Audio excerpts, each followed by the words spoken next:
Camera speeds, Vinny Ford, take one, Mark.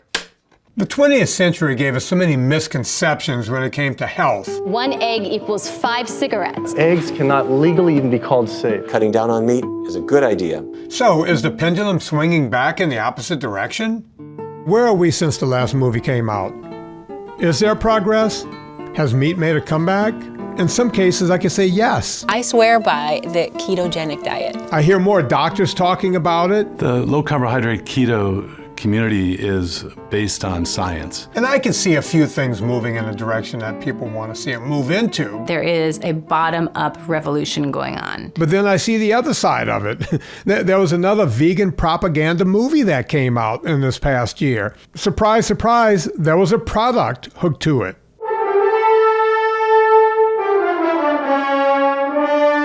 The Impossible Burger is the world's only burger that looks, handles, smells, cooks, and tastes like ground beef from cows. People are becoming guinea pigs. Completely replace animals as a food production technology by 2035.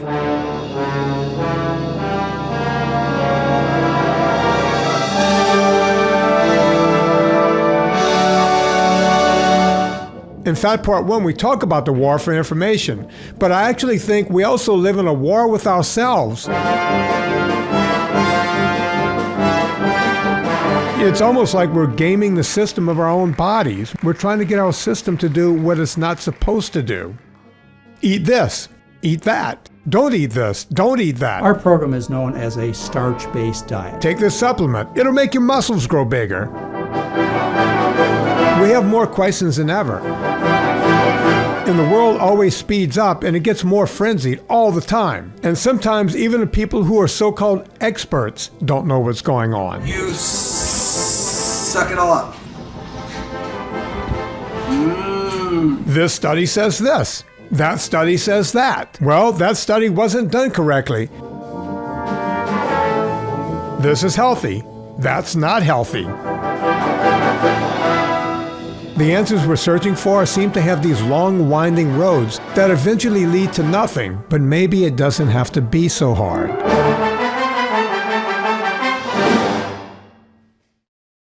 In this movie, we're going to expand on what we talked about in Fat Part 1. We're going to talk to the same experts you saw before, but let them stretch out a little bit. Great. We're going to discuss why some of the things we believe are wrong Fat tends to cause you to be fat. We're going to also get into why some of these things are right. Based on the research, we cannot say with any certainty that eating red or processed meat causes cancer, diabetes, or heart disease. And also why there's so much confusion between the two. It doesn't have to be that divisive. My name is Nina Teichels. I'm a science journalist and author of a book called The Big Fat Surprise. I'm also the executive director of a group called the Nutrition Coalition, which aims to ensure that our nutrition policy is evidence-based. Nina Teichels was a one-time vegan. She crossed over, she crossed the aisle, and that led her into 10 years of research. She went through all the papers, she went through all the studies to come back to figure out where we had gone wrong.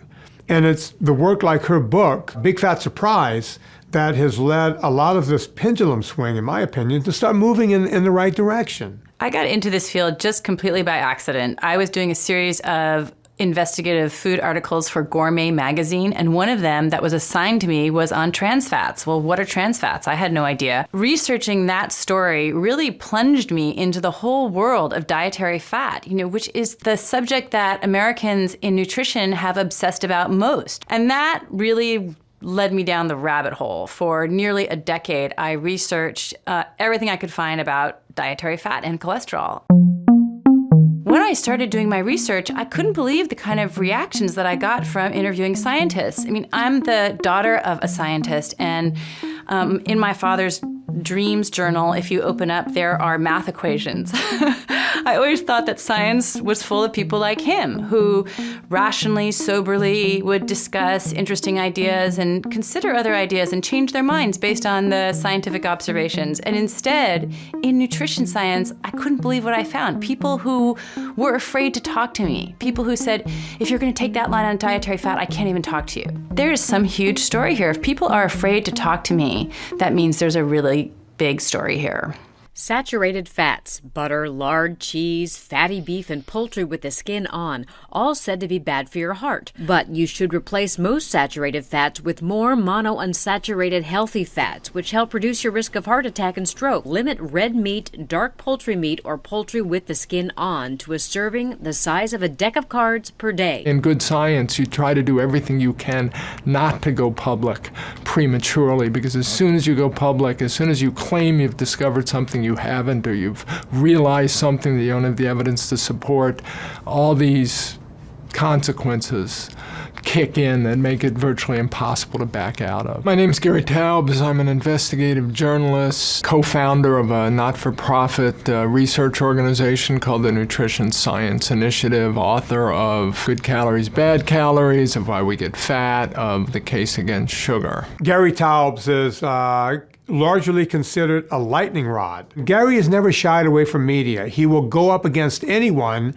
because what he has on his side is a little thing called facts. I often ask myself when I was writing Good Calories, Bad Calories, it's like I have friends who are sort of have conspiratorial turns of mind where they think people do things because they're vino and they're getting paid by industry, and I just think that I don't see any conspiracy there. I don't really think the industry had much to do with it. I think the food industry was given this enormous gift of this bad science, and these people just literally could not have caused more harm if there had been a conspiracy. At least if there had been a conspiracy, enterprising Washington Post reporters could have interviewed the right people in garages in Washington and exposed it. My name is Dr. Eric Westman. I'm an associate professor of medicine at Duke University Medical Center in Durham, North Carolina. The U.S. government got involved in creating guidelines for what people should eat, and it was not based on science. What can you say about Eric Westman? The original Atkins diet has been around since the early 1970s, but when they wanted to update it, they had to find a doctor to write that. Eric Westman is that guy. He wrote the new Atkins for the new you.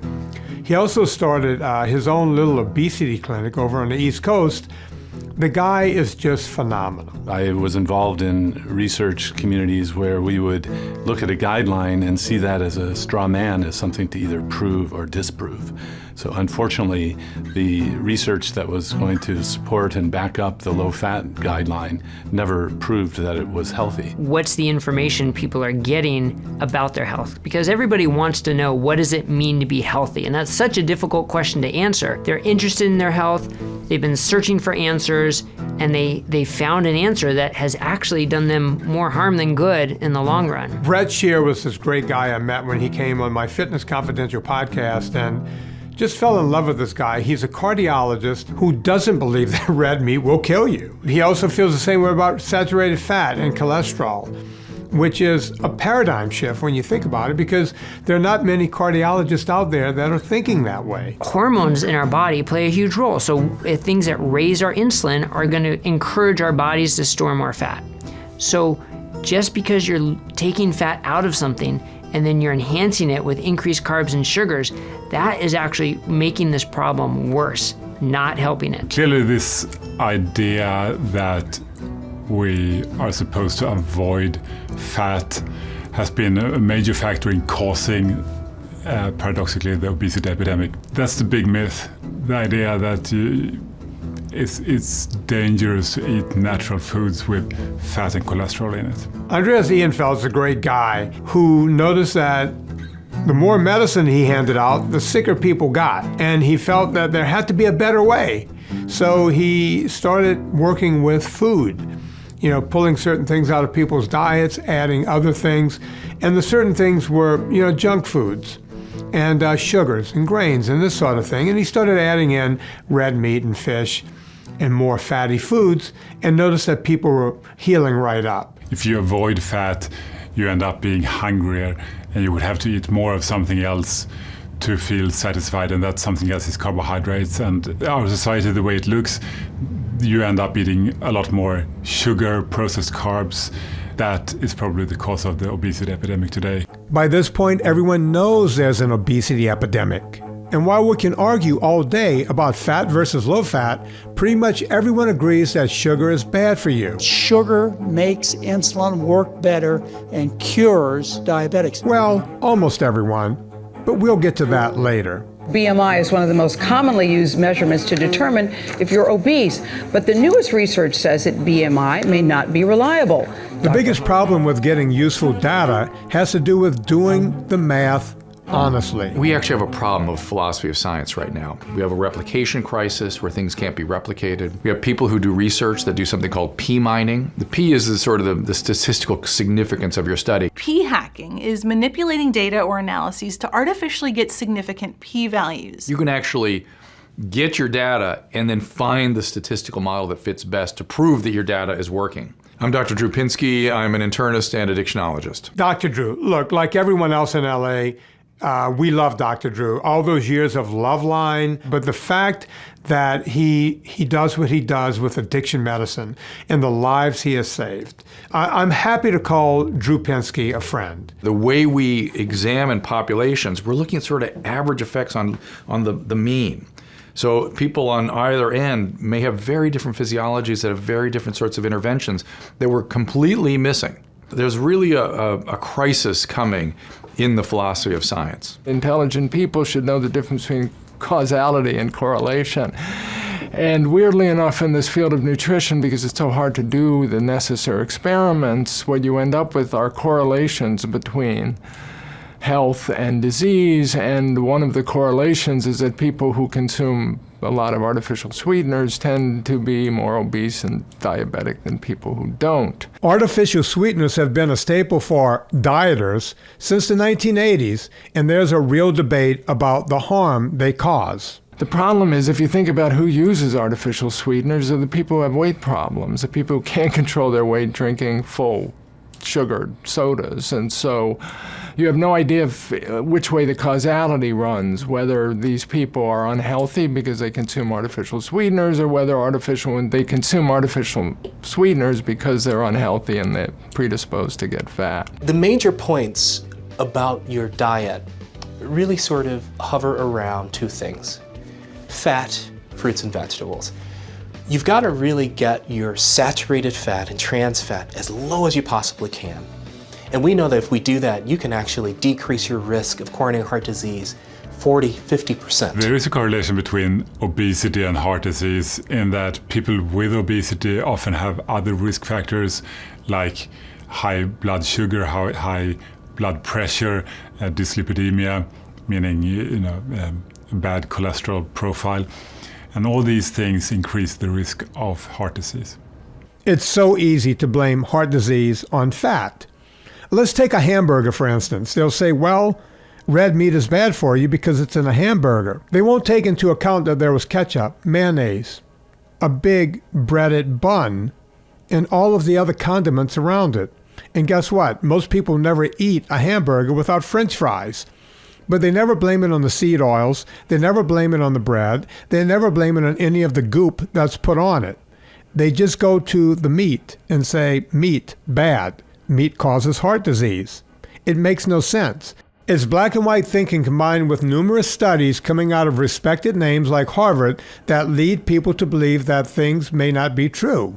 What does Harvard have to do with this? The role that Harvard plays in the nutrition story is a sad and powerful one, extremely powerful. If you compare butter with calories from refined starch and sugar, it's going to be pretty much a wash. They'll both have adverse impacts on metabolic factors and on risk of heart disease and diabetes. Harvard is home to two of the largest nutritional epidemiological databases in the country. What is that? That's a kind of science where they take a large group of people and they follow them for years, and they ask them what they eat, and then they see who dies or has a heart attack or gets cancer. This is a kind of science that is so fundamentally weak. Right? I mean, people are asked, how many cups of spare ribs did you have in the last year? Or how many peaches or how many plums did you eat on average per week? Hundreds of questions. Well, first of all, people lie about what they eat. They want to please themselves, or they want to please the interviewers, and this has been documented in science. Secondly, that that dietary data, even when they try to validate it, they find that it is highly unreliable. So you're talking about very, very weak evidence, right? And then this kind of science, epidemiology, can never prove cause and effect. It can only show an association. So it was only ever meant to generate hypotheses, which then go on to be tested. The way you test something properly to show cause and effect is to test it in a randomized controlled clinical trial. This weak science that Harvard has been publishing on dominates the whole nutrition landscape, and it is what is echoed throughout all of the media. Oh, this is only association but not causation, but then they just breeze right by that with headlines that say things like, coconut oil kills you, when that headline should read, coconut oil, we have found a small, weak association between coconut oil and increased risk of cardiovascular disease. People who eat a lot of red meat, who are those people?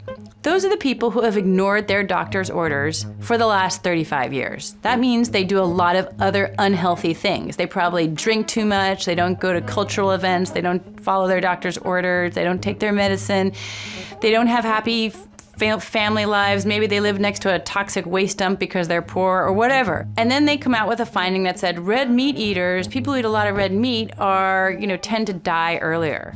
Well, was it the meat? Was it the unhealthy lifestyle? Was it the excessive binge drinking? It could have been any one of these other things. But that is why this science is so fundamentally weak. Your overall lifestyle, food just being one factor, is going to determine your overall health. If you eat well, change your habits, don't smoke, maybe start exercising, well, you'll be healthier.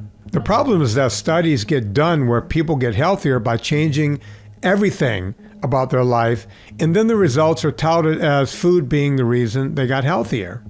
This is especially rampant among vegan studies. There have been some studies in the past, some small studies that have had some problems with them that have been propagated over and over again, showing that diet can reverse heart disease. And a big one, it was the Ornish studies in the 90s. If you eat more calories than you burn, then you gain weight. Fat tends to cause you to be fat because fat is very dense in calories. Fat has 9 calories per gram, whereas protein and carbs have only 4, less than half. So an optimal diet is low in fat, low in the bad carbs, high in the good carbs, and enough of the good fats. And then, again, it's a spectrum. When you move in this direction, you're going to lose weight, you're going to feel better, and you're going to gain health. What's frequently lost in that is that that was a whole lifestyle program. So they got people to quit smoking, exercise more, manage their stress, and follow a vegetarian diet. But what's come out of that is that a vegetarian diet reverses heart disease, and you can't say that from that type of a study. A vegan approach, a vegetarian approach, is consistent with standard dietary guidelines. And the question is that really a healthy approach? I'm Dr. Jeff Gerber. I'm a board-certified family doctor from Denver, Colorado. I've been a doctor for over 30 years. About 20 years ago, I realized I didn't know much about nutrition. So I took it upon myself to learn more, and I used nutrition as a tool to treat and prevent chronic disease. I look at Jeffrey Gerber and I think hero. He looked around and went, wait a minute, I'm healing people with food. What I'm doing, what I was taught in school is not working. Instead of just going down that road the way the AHA or the ADA does, where they just keep spewing the same lies, hoping for different results, Jeffrey Gerber looked around and said, hey, we need to do something about this. We think, especially with vegan diets, it's quite a challenge because you're often deficient of macronutrients that you would get from animal-based proteins. Most people tell me they feel great when they go on a vegan diet, only to feel bad later. My view has always been, well, when you go on a vegan diet, you're cutting out a bunch of crap, a bunch of processed food in your life, but at some point, it's not sustainable. I think there are lots of different approaches that can be healthy. You could even do an extreme diet like a vegan diet and feel great because you're not having sugar. You're reducing the starches that raise the blood sugar. But in my experience, some people will blindly follow certain diets, including the vegan diet, and gain 50 to 100 pounds and never even think that the vegan diet might be the cause because they know it's healthy. Because everyone else says it's healthy, it must be the plastic in my bottle that's causing the obesity. It must be the microbiome or that I'm not sleeping, when actually it was the food that they were eating. As a cardiologist, I've come across a number of patients who are vegans, And of course, I read the literature every day that supports a vegan diet for heart health. Unfortunately, for a lot of vegans, it takes a lot of work to maintain a vegan lifestyle. You have to think about food all the time. You have to prepare your food all the time. You are hungry all the time. A number of people have decreased energy. So I think that is a downfall to the vegan way of life. Not that there can't be healthy vegans. Of course there can. But the question is, for how long? Today we're going to explore all of the vitamins and nutrients you might need on a vegan diet. Vitamin B12, calcium, iron, choline, omega-3 fatty acids, iodine, zinc, selenium. They don't make a very good argument, and especially like they want to come after meat as being unhealthy in multiple ways, leading to heart attack and to diabetes. And you have to understand that a lot of their comments are based on the ethical treatment of animals. And we feel the same way, that we do want to treat animals ethically, but that has nothing to do with health. Can we prosper and thrive by feasting, in effect, on animals? And I mean, that worries me personally as well. Part of the movement is driven by the idea that eating animal products are unhealthy, which I think is just bad science. But unfortunately, the leaders, the proponents of the vegetarian-vegan movement don't like the argument we're making, because we're saying not only are we arguing that the problem isn't red meat and animal products, but we're arguing that people can be very healthy and perhaps healthiest eating animal product-rich diets. One of the questions today is why we're so anti-red meat. I've really wondered about that. That goes back to the 1970s when the kind of the burgeoning of a vegetarian movement in the United States, in my hometown, Berkeley, California. That was the time, the peace movement. We had just come out of 2 world wars, and we wanted to make peace, not war. Meat has always, throughout all of history and every culture, been associated with virility. It's the food of warriors. It's the food of people who make war. It gives men and women muscle mass. It makes them strong. For instance, in the Maasai warriors who were studied rigorously by the University of Vanderbilt scientists in the 1970s, they found that the warrior class, but not the women, the warriors consumed only meat. Meat, milk, and blood was their entire diet. So now we're being told, Americans are being told in the 1970s, not to eat meat because we want to make peace instead. This was sort of our modern idea of masculinity, and it totally makes sense for a culture that does not want to be at war. It's so interesting if you look at the way we used to eat before the obesity and the health epidemic, and red meat was plentiful then. And then when things changed with the McGovern report, with Ansel Keys' 7-country studies, with President Eisenhower's heart attack, with that conglomeration of events, now fat being demonized and red meat being demonized, that's when everything changed. And it happened to coincide with the health epidemic that we're having now. Red meat is back in vogue again. I mean, with the paleo diet, you have low-carb diets, you have Atkins, you even have my very own no sugars, no grains approach to eating. All allows red meat, so everything is back on the table again. But it wasn't always that way for red meat. One of the factors that did emerge as being related to cancer risk was consumption of red meat, especially red meat, processed red meat, in relation to risk of colorectal cancer and some other cancers. I think the bias against eating red meat has come from nutritional epidemiology. These studies look at associations between what people eat and then look at the effect on the health over a long period of time. But in the clinical research world, these are thought of as relatively weak studies. And the association level has been really low for red meat and cancer, for example. Why can't people eat meat and vegetables? Why is this controversial? It's food. Both are real, and both can fit into your diet. This either-or argument that's going on has nothing to do with health and more to do with ideology. They were yelling like, don't eat chickens, don't eat meat. And I was like, well, I love chicken. There's these are two distinct phenomena, I think. One is this identification with a group and tribalism around which diet is just yet another manifestation of that. But this need to move from fad to fad to fad, that's consumerism. That is us needing a solution to how we're feeling or looking or how we think about ourselves with something now. buy something now, do something now, and fix everything. Fix how I'm feeling now. And fad diets suit that beautifully. I think the media has a lot to do with our ill psychological well-being. To blame diet and sedentary lifestyle, I mean, I've heard blame on TV my entire life, but it's us. I mean, look, people that create media only create stuff that we watch. I mean, it's us that they're creating it for. If we didn't watch, they wouldn't create it the way they do. So we need to watch ourselves and learn how to train ourselves not to consume this garbage in such a unthoughtful way. Bad news for bacon and sausage lovers. The World Health Organization says those foods can cause colon and stomach cancer. Again, a lot of this information does come from media, who loves to tout institutions like Harvard whenever they put out dietary findings. Harvard said this. Harvard said that.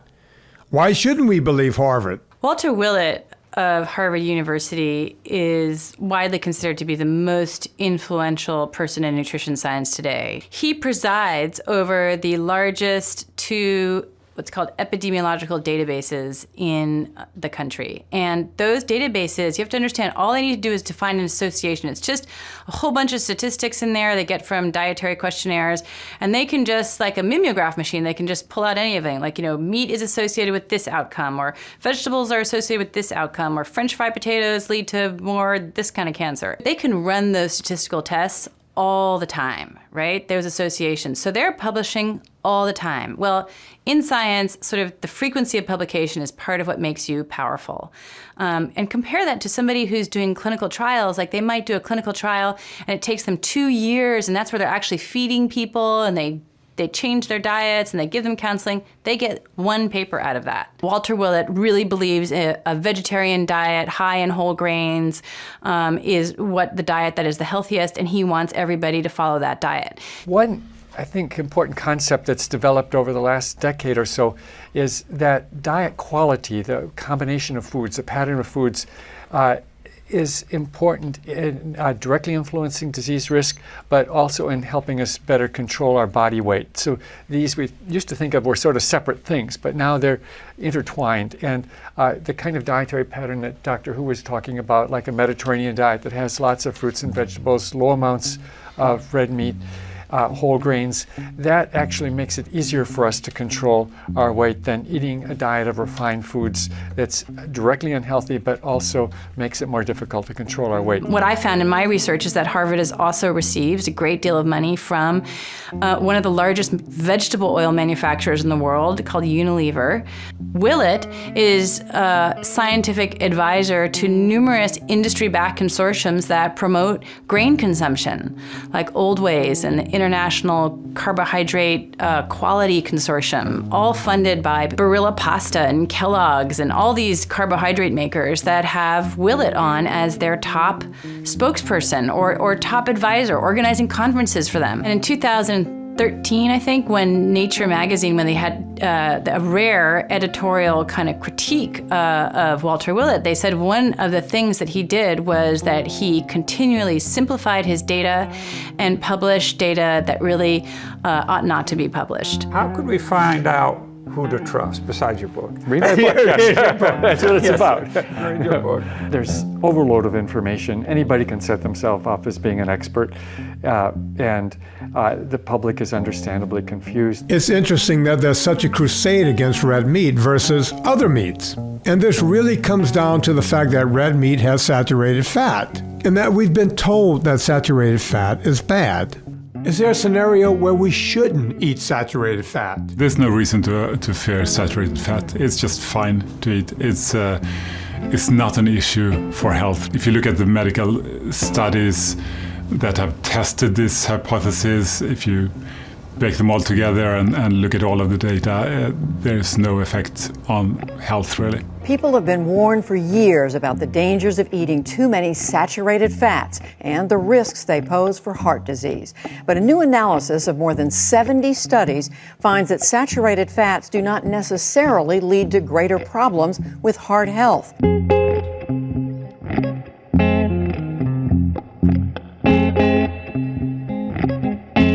My strength in my background is in clinical medicine, using a keto diet to help fix obesity, diabetes, and many other health problems.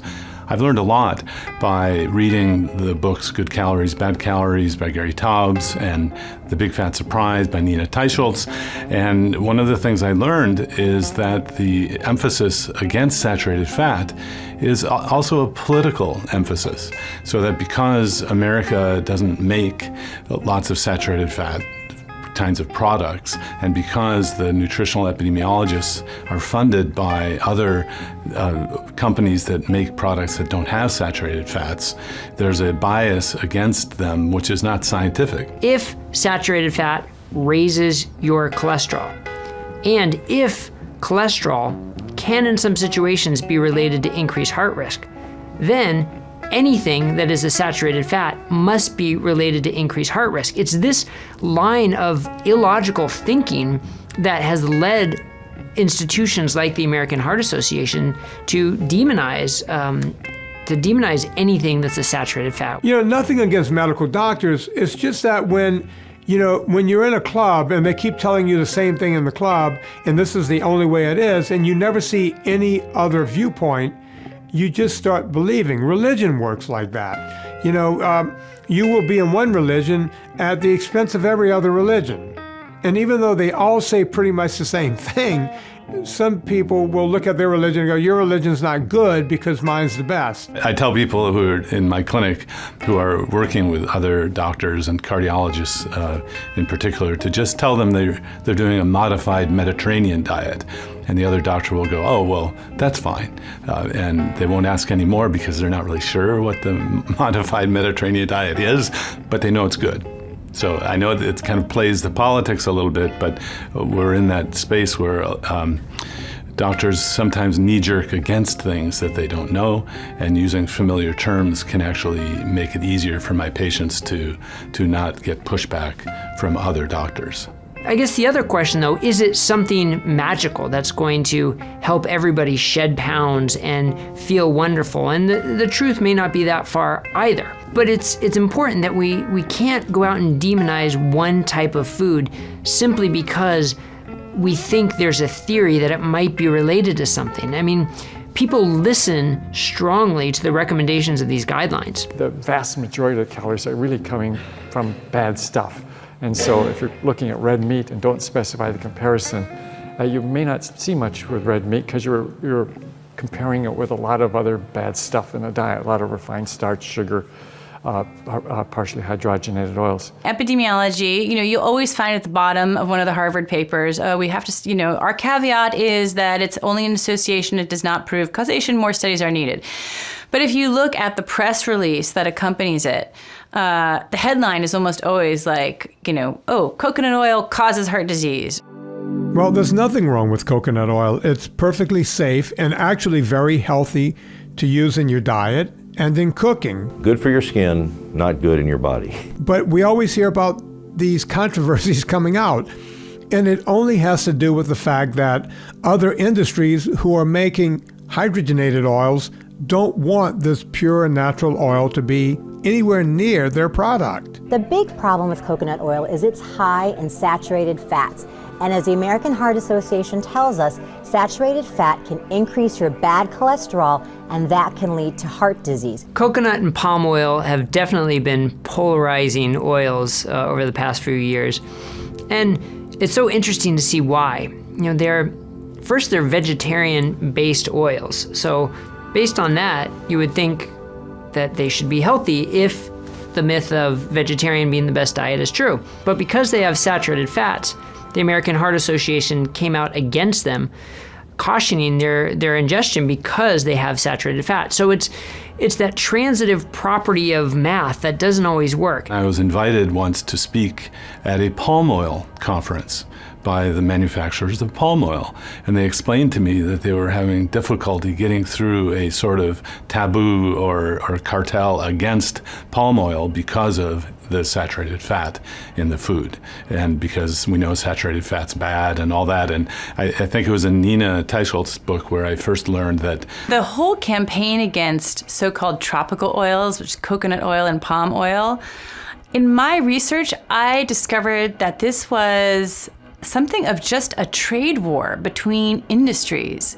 And it's been going on actually since the 1920s and 30s. Palm oil, I think it was at the time, started being imported in increasing amounts from Malaysia, and the vegetable oil industry said, we can't have this happen. They're taking over our market share, and underwent this huge campaign basically to just slander these oils.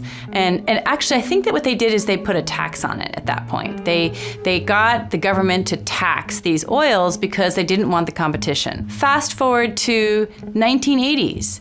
There's a rise in the use, again, of coconut oil and palm oil because they are solid, safe fats. So they're good for popping popcorn in movie theaters. They were used by all the packaged food companies like Kraft, Nabisco used them for their cereals and anything that needed to stay safe and solid on a shelf in a supermarket.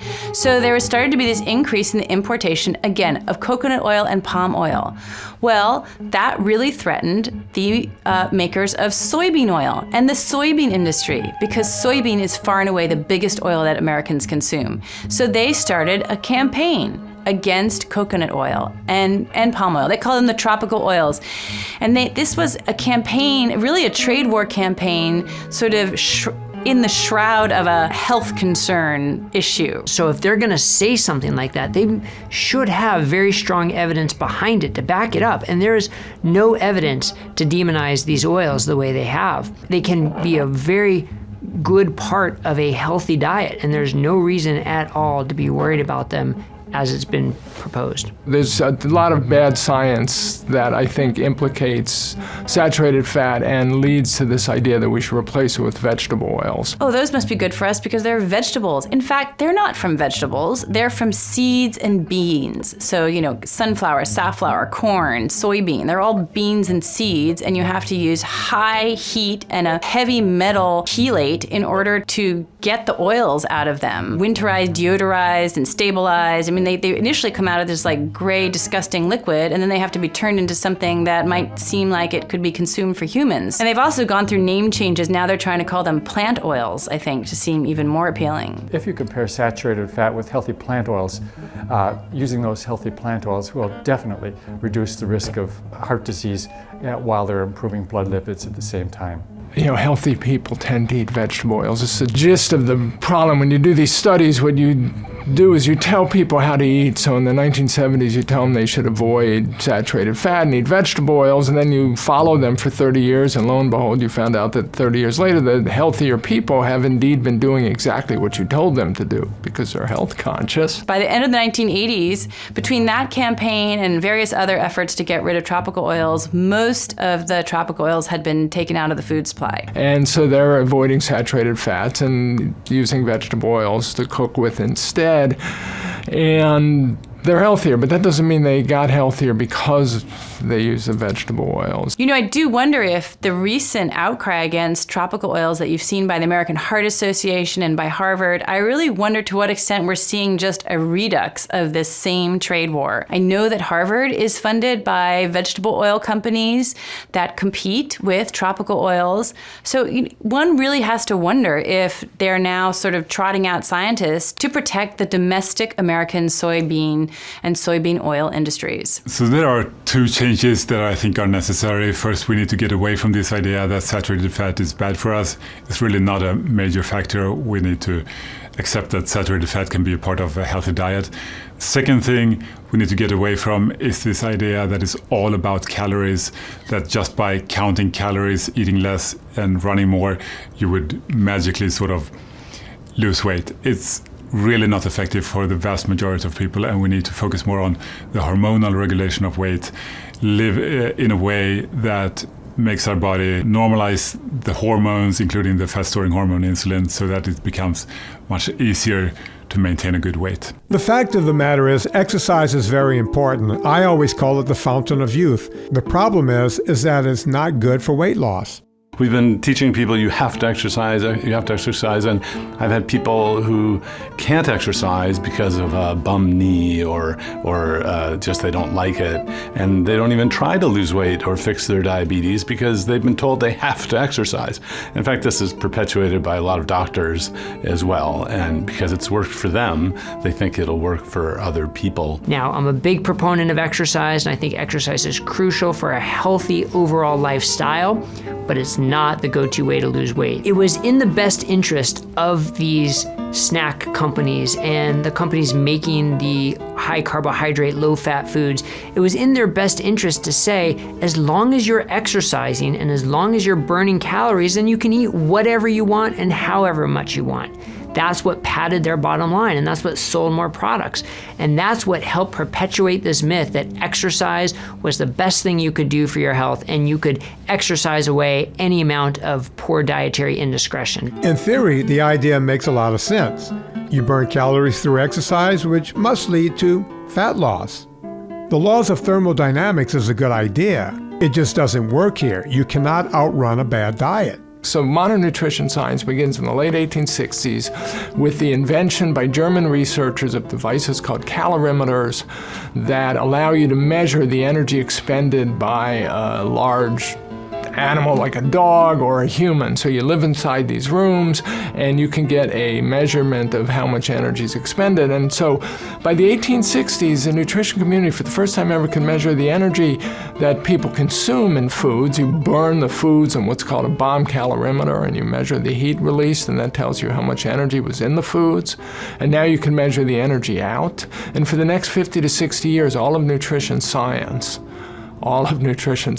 was basically measuring energy in and energy out, and vitamin and mineral deficiency diseases and protein requirements, and a little bit about things like fiber. And so by the early 1900s, when researchers, clinical investigators, physicians interested in these problems are trying to come up with a hypothesis of obesity and relate it to the food we consume, all they have are energy in, energy out, vitamins, minerals, protein, fiber.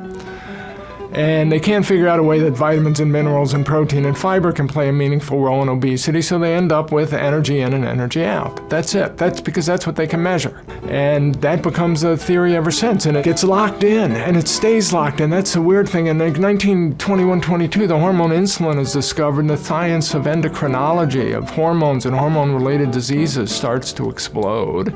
But you still can't measure the impact of food on the hormone levels in the blood until the 1960s. So it's only in the 1960s that you have another way that you can study that food influences what our body is doing. And by that time, we've had 50 years of thinking of obesity as an energy balance disorder. We realize that if you change the hormonal status, elevate insulin levels, depress glucagon levels, growth hormone is playing a role, and our foods are influencing all of that. Nobody cares. It's just too complicated. This energy balance idea is too big to fail. And then diet book doctors get involved, like first Herman Thaler writes a book called Calories Don't Count, and then the infamous Robert Atkins, and they read the research and they say, wait a minute, it's not about how much you eat. It's a hormonal thing, and it's the carbs are the problem, and get rid of the carbs. And now the research community doesn't like this idea because it's coming from these cowboy diet book doctors, and they don't want to listen to them. Some very petty human emotions feed into this idea that we should continue to tell people to do the wrong thing. And they should do the wrong thing, and if it fails, we can blame them. We don't have to never think that our advice is wrong because we've got the laws of thermodynamics propping them up. We always get into this argument over what's the best fuel to put in your body. One thing everyone agrees on is that sugar is bad for you. And when I say everyone, I mean almost everyone. Some doctors, including one who proposes a vegan diet, says sugar is not the major cause of diabetes. You really have to see this to believe it. Carbohydrate, including pure white sugar, increases the sensitivity to insulin.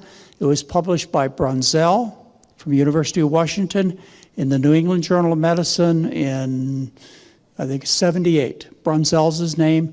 He took type 2 diabetics. He made a synthetic diet, 45% sugar, and then doubled white sugar, maltodextrose, plain table sugar, doubled it to 85% white sugar. Every aspect of the diabetes improved. Walter Kempner, back in the 40s and 50s, published his results on treating type 2 diabetics with rice, table sugar, fruit, and juice. And Kempner knew back in the 50s that sugar makes insulin work better and cures diabetics. But you see, we've got it entirely backwards these days, thinking sugar causes diabetes. You know, it's so backward and bizarre, nobody stands a chance. I didn't think we would have to clarify what sugar does to your body, but here are just a few reasons why it's bad for you. Some people easily understand that sugar is bad, and they can avoid foods that have sugar, the sugar-free things. And the problem is it doesn't explain all of the carbohydrate effect on the blood sugar. So starches, including the breads, pasta, rice, fruit, those things raise the blood sugar just like real sugar or actual sugar, and even honey, natural sugar, raises the blood sugar. One of my favorite things when you walk into Eric Westman's office, and I've never walked in, but people who have, apparently there's a sign on the wall that says that fruit is nature's candy. The reason that sign is up there is that most people don't realize that having fruit can raise the blood sugar, can make diabetes worse, can lead to obesity. It raises your blood sugar, increases the fat-storing hormone insulin, and puts the body into fat-storing mode. Fat in the liver, if you eat a lot of sugar, you would end up with a fatty liver, and that increases fasting insulin levels, so you get insulin resistance and high insulin levels all through the day. Sugar is addictive, and it may not be addictive for everyone, just like alcohol isn't addictive for everyone, but it's addictive for a large number of people. I mean, I've been spending the past at least 17 years as a psychiatrist talking to people, thousands and thousands of people, hearing their stories. And when I talk to people about food, there are many clues to addiction in their stories. My name is Georgia Eade. I'm a psychiatrist. Georgia Eade, the only words I could come up with for her is pioneer. She's a psychiatrist. She's a medical doctor. And as a psychiatrist, the first thing that happens if you go to one of these people with a problem is they're looking to put you on a medication. Georgia, not the same thing. Georgia is there trying to figure out if she can heal you, number one, without medication. Number two, which is as important as number one, let's try to do it with food. Being preoccupied with food, feeling guilty after eating food that they think is, quote, bad for them, and, you know, spending a lot of time thinking about food that would be better spent doing other things. And, you know, I think that it's one of the things that people really want a lot of help with. But when I'm talking to people about food, I hear the same patterns as if I'm talking to somebody with any other substance abuse disorder. For the average person, that reward is enough to keep you going. And I can tell you personally, when I get off carbohydrates, and I've known this for years, you have a withdrawal.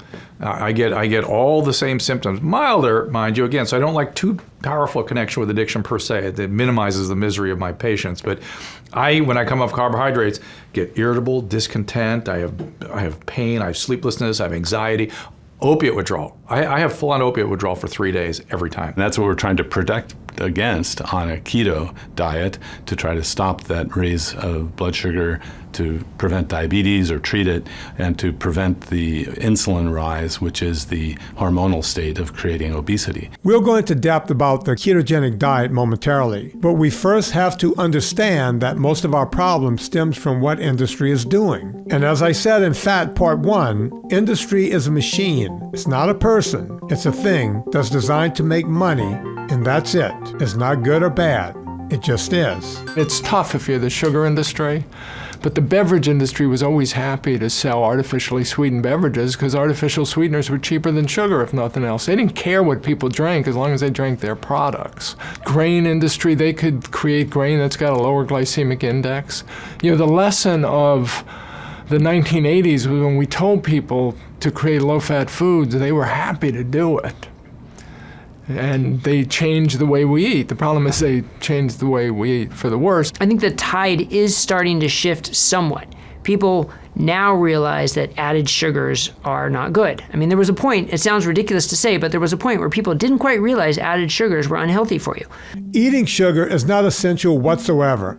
And in fact, our body will make sugar at a certain point from eating protein. The Institute of Medicine itself acknowledges that there is no essential need for any carbohydrate.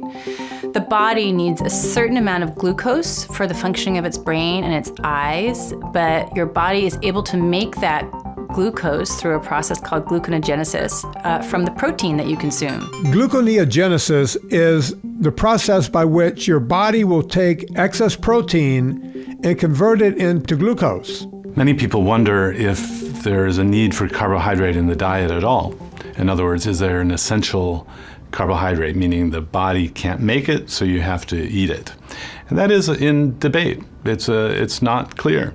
One of the most unbiased sources of nutritional information, the Institute of Medicine, actually says pretty clearly there is no essential carbohydrate. You don't have to eat carbohydrate. Based on that, I wrote a letter to the editor some years ago just questioning whether carbohydrate was essential. It's interesting that that letter has been cited many, many times. It was just a letter to the editor. The science in regard to how you create an essential nutrient and what you call a macronutrient. So when you're on a keto diet, your macronutrients are proteins and fats. The idea that sugar had any benefit actually stems from fallacies propagated in the 1970s. Ads in magazines saying things like, sugar can be the willpower you need to undereat. There's a famous headline for an FDA study that hilariously reads, government gives sugar a clean bill of health. That clean bill of health was that the amount of sugar that the FDA was estimating we were consuming at the time, which was, they said was 40 pounds per capita per year, which was probably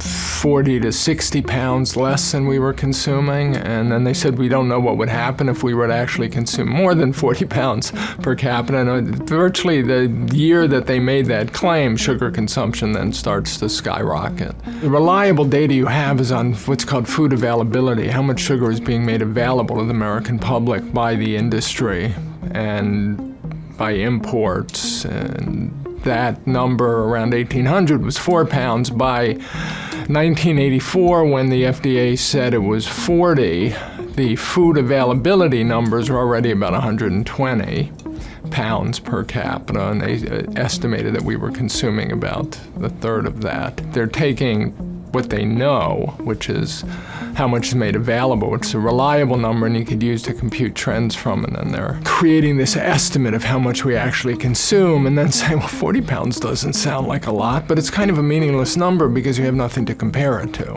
It's certainly 10 to 20 times larger than what we were consuming 150 years earlier.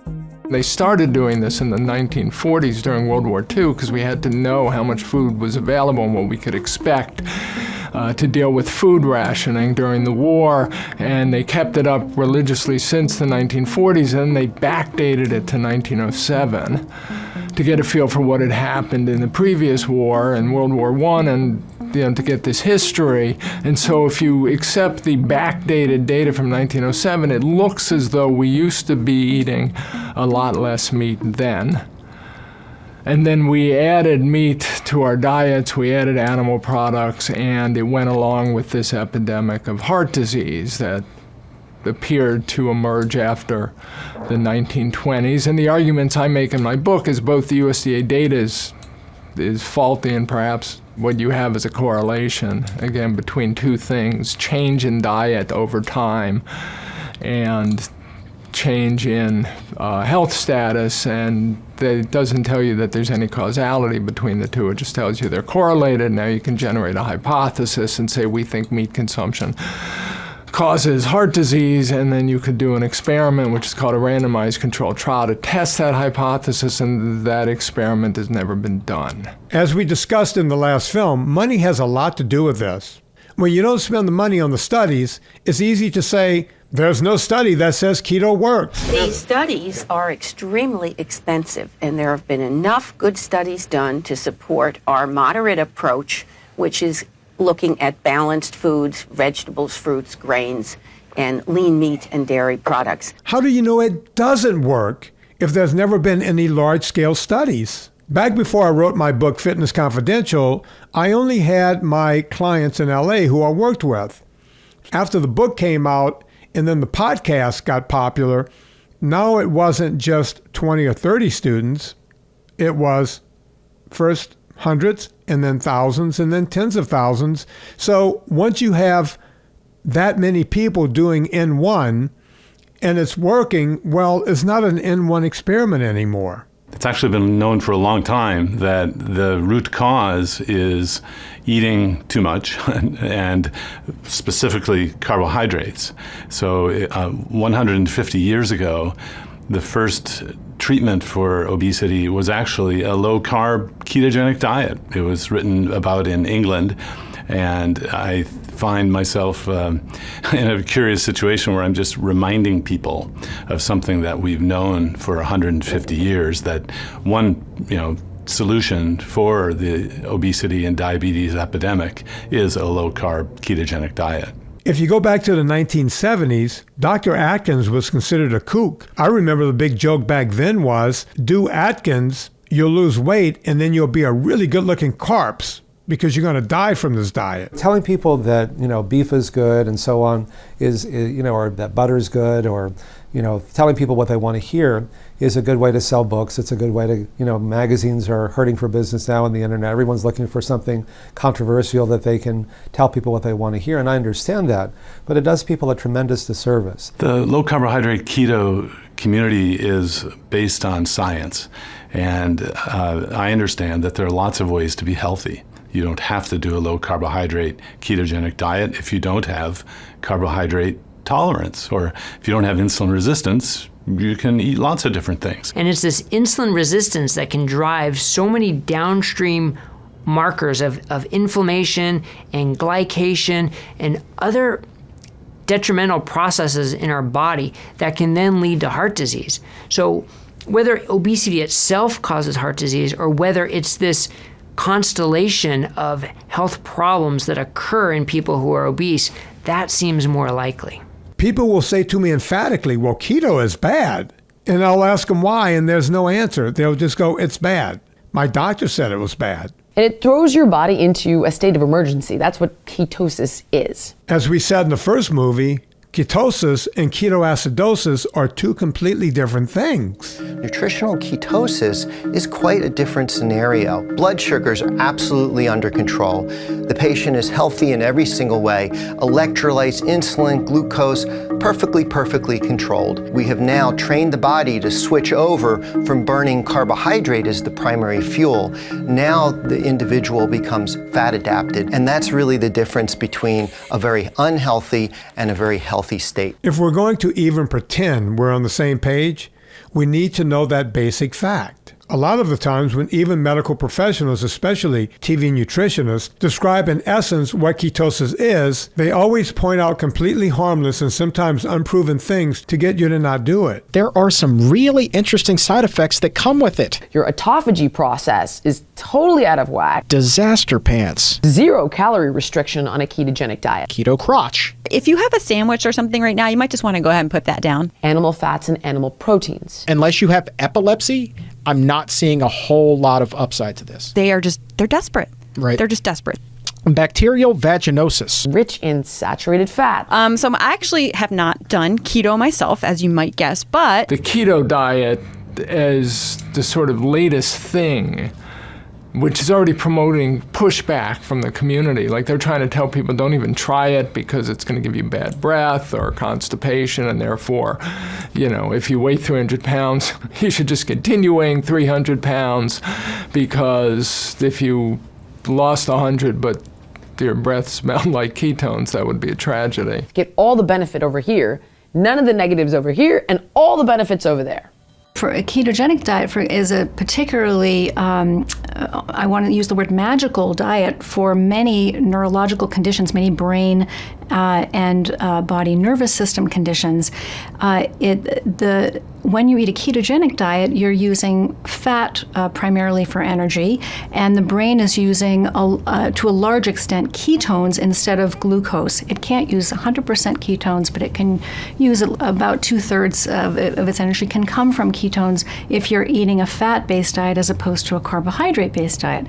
So we're not entirely sure why this diet is so healthy for the brain and has been able to, help people with early Alzheimer's disease and Parkinson's disease and seizure disorders, and but it stands to reason that if these diets, which have been used to treat epilepsy now for almost 100 years, perhaps longer, if these diets can be helpful in calming brain chemistry in that way, perhaps they could be helpful for other brain disorders as well, including psychiatric disorders, which have a lot in common with neurological disorders. Really, psychiatric disorders are neurological disorders. It's just simply that they manifest as changes in behavior and emotion as opposed to changes in the sensory motor system with the muscular system, for example. So the ketogenic diet, the way we think it works is that ketones burn cleanly and more efficiently and than glucose does in the brain. And so you create less oxidation, less inflammation. So I tell my patients to think of refined carbohydrates in particular, sugar, flour, fruit juice, cereals, as mood destabilizers. I think that there's a lot of potential benefit here. The science is very, very new when it comes to psychiatric disorders and ketogenic diets, but it's emerging and it's all pointing in the same direction. It's very, very promising. If we get this message out, I think that there are many doctors out there who really want to understand this and would be open-minded and would be curious to incorporate some of these principles into their practice, because we have so many patients who do not respond to medication, or who get side effects from medication, or who don't want to take medication, or can't afford medication. And so isn't it wonderful if we have something else to offer those people? When I got into this field in the early 2000s, the sort of medical orthodoxy, the dominant hypothesis in the nutrition establishment was that fat, saturated fat, cholesterol are terrible for health. And if you believed otherwise, or if you wrote otherwise, you would really suffer as a scientist if you said anything against that orthodoxy in the field. So here I come along saying, but this paper, the conclusions don't reflect the data. Can you explain that to me? Or this doesn't seem to add up. And people were terrified to go on the record saying anything against this dominant hypothesis. Because the cost to them, there are real costs to a scientist in challenging that orthodoxy. People who couldn't get their papers published because they had said something that was challenging to this orthodoxy. They were disinvited from expert conferences. They could not get research grants, or their research grants were canceled. Scientists learn to self-censor because what they want to do is they want to do science. That's their job. And if they can't get money and if they can't publish their papers because they're talking out in ways that their seniors disapprove of, then they can't do their science. So they really did not want to talk about this issue that was so deeply risky to them. But I've been told that in order to get NIH funding, they actually look at how many times your name appears in the news media. So there's this incentive to make your studies into this kind of clickbait, which is completely irresponsible. Consumers don't know. They're completely confused. One of the clever kind of rhetorical things that Harvard and others, somebody like David Katz at Yale do, is they always say, like, you poor consumers, you're so confused, and you're all these internet crazies out there, and book authors are making you confused. We are here assembled in Stockholm, and all seem to agree that we need a more plant-based diet and are talking about how to achieve it. And yet the public is fascinated by the currently prevailing meme that we should all eat more meat, butter, and cheese. We have lost the faith of the public. We are like firefighters who bicker among ourselves about who has the right caliber hose. The mission is to get there from here, and there is a beautiful place, the place we want to bequeath to our children. What is making people confused is the publication of this weak epidemiological data, which almost 100% of the time turns out to be wrong. I mean, what is the list of things that epidemiology has been wrong on? Vitamin E supplements, vitamin A supplements, vitamin C supplements, hormone replacement therapy turned out to be killing women, dietary cholesterol caps, why we all ate egg white omelets and avoided shellfish for all that time. That turned out to be wrong and was retracted. The low-fat diet. The government and the American Heart Association have backed off the low-fat diet. Why were we eating a low-fat diet? Because of epidemiology. So the people confusing us are the epidemiologists, the experts themselves. Most of the current social media argument is over extremes. Go all vegan or go all meat. No one knows who to trust, and then both messages get commercialized and bastardized. Now you're in fad diet land. Now it's de facto quackery, because if it wasn't quackery, why would you need this cardiologist in New York or this gynecologist in Brooklyn writing about it instead of it coming out of Harvard or Cornell or Yale? They've been fighting this thing for 50 years, and the longer you fight it, again, now we're into the cognitive dissonance. The more you have to be right. I have a lot of patients who are confused or at least tell me about the vegan diet and how, especially among young women, my daughter included, one of them, it's very fashionable to be a vegan and you feel like you're doing the right thing for animals and all. But as a scientist, I want to promote or recommend a diet that's actually healthy for humans, not just for animals, right? So, I mean, I'm here to help the person in front of me in a clinic, so I want the diet to be as healthy as possible. And it's possible with a vegan diet to have nutritional deficiencies. Some of the nutrients of concern in the vegan diet include vitamin B12, iron, calcium, vitamin D, omega-3 fatty acids, including EPA and DHA, and protein. We found that some of these nutrients, which can have implications in neurologic disorders, anemias, bone health, and other health concerns, can be deficient in vegan diets. Low-carb diets for a vegetarian is possibly a successful approach. We actually have low-carb vegetarians who perhaps can add dairy or eggs or fish and chicken to the diet, and in this way they can lead a healthy life. But I think it is fair to say that we are omnivores, and animal-based proteins as well as plant-based proteins can be healthy for us. You know, you can say what the science says, and then you can say what people actually do and actually stick with.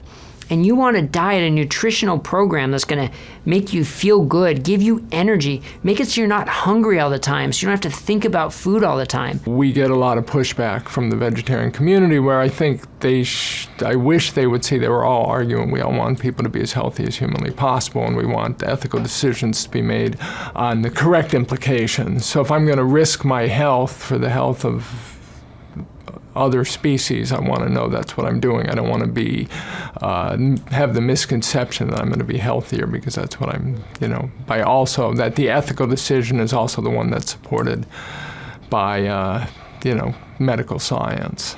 All we do is talk and talk and talk about health, and at the same time, we're just getting fatter and more unhealthy.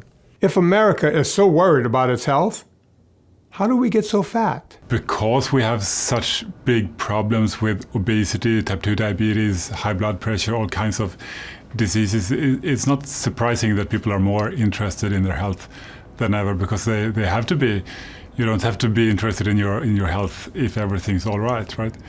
It's only when you have a problem that you need to do something about it. The myth is that the healthcare system is the best place to go to get healthy. That's another terrible myth that so many people are falling into that trap. And if you're acutely ill, if you need a surgery, if you have a bad infection, the healthcare system is fantastic. But when it comes to these chronic diseases we're facing, unfortunately, it is a myth that the healthcare system is the best place to address those. There's a lot of information today on the internet. It's a wonderful thing and it's a terrible thing. There are people who have their own agendas to promote saying the darndest things, and my patients watch those and read them, and I have to try to correct them. Based on the research, we cannot say with any certainty that eating red or processed meat causes cancer, diabetes, or heart disease. The study recommends adults continue current red and processed meat consumption. It's a finding that's prompted calls for a retraction. The most prominent critic, Harvard School of Public Health, which labeled that conclusion irresponsible and unethical. It's crazy because the more that we learn that meat is healthy and people are getting healthy with these hundreds of thousands of N1 experiments, the more the chasm grows between the meat eaters and the vegans. I was watching one vegan propaganda film about a year ago, and they were claiming that eating one egg is equivalent to smoking 5 cigarettes a day. One egg. I'd never really thought about eggs much. I just thought of them as a standard part of a healthy diet. But then I found a study suggesting that eating just one egg a day can be as bad as smoking 5 cigarettes per day for life expectancy. In that case, I'm smoking a pack every morning. It makes absolutely no sense. The problem is people are going to watch these movies and believe this. Researchers found a stepwise increase in risk the more and more eggs people ate. Eating just a single egg a week appeared to increase the odds of diabetes by 76%. The reality is that a food that has just fat, or an egg, for example, doesn't raise the blood sugar at all. It has a glycemic index of 0. And so if a site is claiming that the egg has a glycemic effect, it's just not true. Eggs don't cause diabetes. Now, unless you're eating carbohydrates, then you put it all into the one mix together. But the interesting thing, when you look at the glycemic index of different foods, is that the foods that have no carbohydrates are not on that list. So oils, butter, eggs have a glycemic index of 0.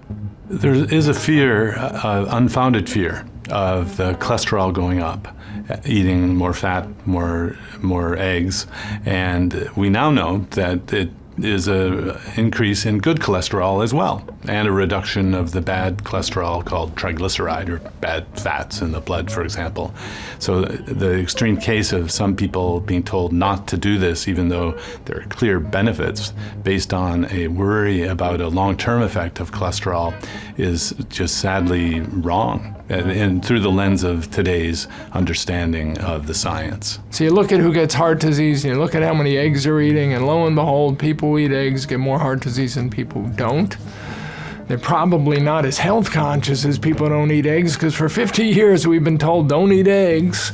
So very health conscious people. In the 90s, I probably boiled 10,000 eggs in the 90s, and I probably threw out 10,000 yolks.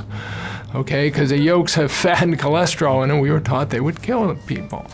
So you do these studies, and lo and behold, you find out that people who eat eggs have a higher rate of heart disease. That's a correlation, and then you pretend correlation is causation, because that's why you did the study to begin with.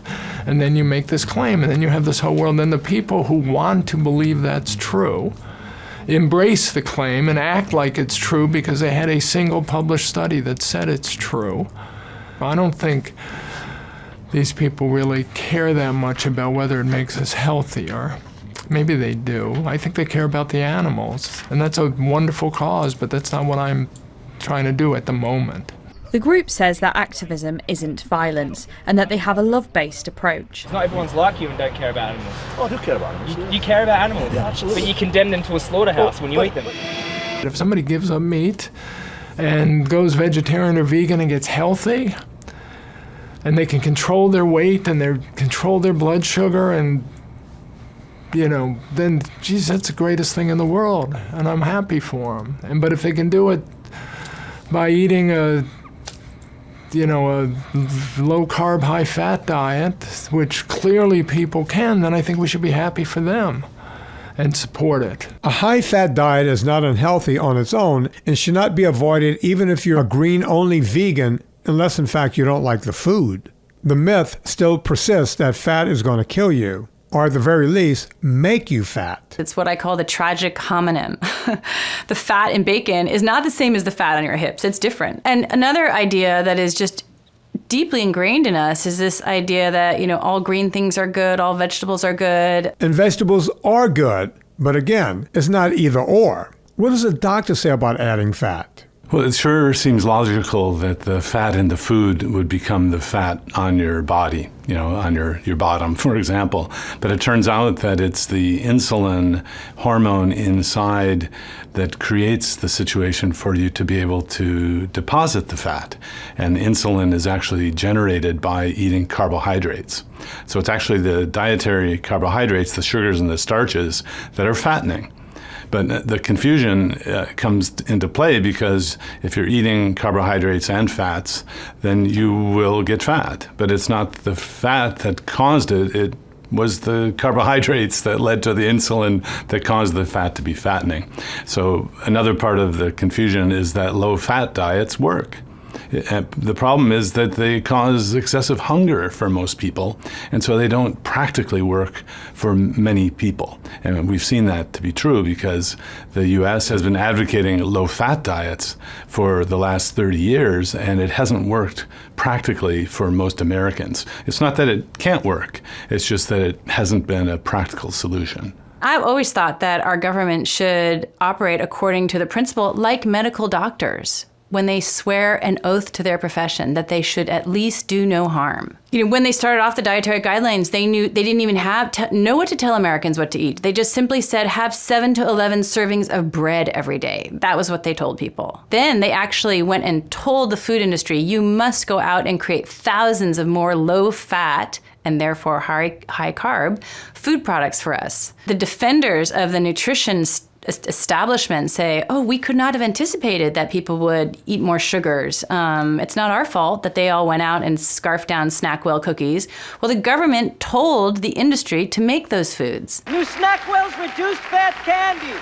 Yes, like luscious chocolatey caramel nut clusters. And the American Heart Association was also putting its, heart healthy check mark on, Frosted Flakes and Cocoa Puffs and all these foods that were super high in sugar. But because they didn't have a lot of fat, they were considered healthy. The only measure of health was that it didn't have fat in it. What a creamy way to cut the fat. Is the pendulum swinging? That is a big question. I think clearly it is, in that there is a bottom-up revolution going on. The people who end up in an obesity medicine clinic like mine happen to be the ones who have the bad metabolism, where a very small amount of sugar or starch or grains can be detrimental. And so that's why we're very strict about teaching people how to stay away from those foods, teaching people to have great foods, things that they thought they couldn't have, like bacon and pate and brie, and depending where you live, there's just a wide array of foods that don't have carbohydrates that are very tasty and healthy. It takes motivation to do a diet, and I've not really been very motivated to make a dietary change in the last few years. I don't know why. I don't know, my head wasn't in that space, but this is one of the important psychologies about dieting. You have to decide to make a change. And I was doing a podcast about health and fitness, so I thought, all right, you walk it like you talk it, so I better do it. But I remember it was a moment. It's like any major change. There's a moment when you go, okay, I'm going to do this. A lifestyle that you can stick with that is going to help you control your hormones, your insulin hormones, your fat storage hormones. That's going to be the best way to lose weight in the long run, because we don't care if you're going to lose weight in 2 weeks, 4 weeks, 6 weeks. That's not where health is. Where health is permanently reversing any metabolic damage, making you healthy on the inside, and then weight loss will follow. You have to be ready to do it, just like stopping smoking, anything else. You have to be ready to do it, and you have to do it. The great thing about this diet is it's painless. The diet itself is painless. And once you make the change, you feel so good, it's self-sustaining. You want to stay with it. You want to optimize it. And you certainly don't want to lose what you got. There's a Credit Suisse report that came out a little while ago saying the market is going to shift on fats. So, telling business, get ready for this. It's going to change. We see butter sales going through the roof. We see meat consumption actually increasing. There are signs in the market that that consumer-driven demand is changing. So there seems to be somewhat of a groundswell. You walk into grocery stores and things are now paleo, the way things used to be vegan. You walk into bookstores and there's books on low carb, and the computer is just full of all of this stuff. Look, I get it. We live in a society where everyone wants everything fast. Just tell me what to do. You want no sugars, no grains? Eat bacon. Eat beef. Eat an avocado. That's NS&G. NS&G, you have gray areas. I know you were on the whole 30, right? It's like either you're in or you're out. Yeah. NS&G, you can mess up at noontime and you're right back in that evening, and you just go with it. As long as you're cutting out sugars and grains, you're on point. I've done well over 1,700 podcasts at this point, and I use one line in each and every podcast: your good intentions have been stolen. I'm just here to try to help you get them back.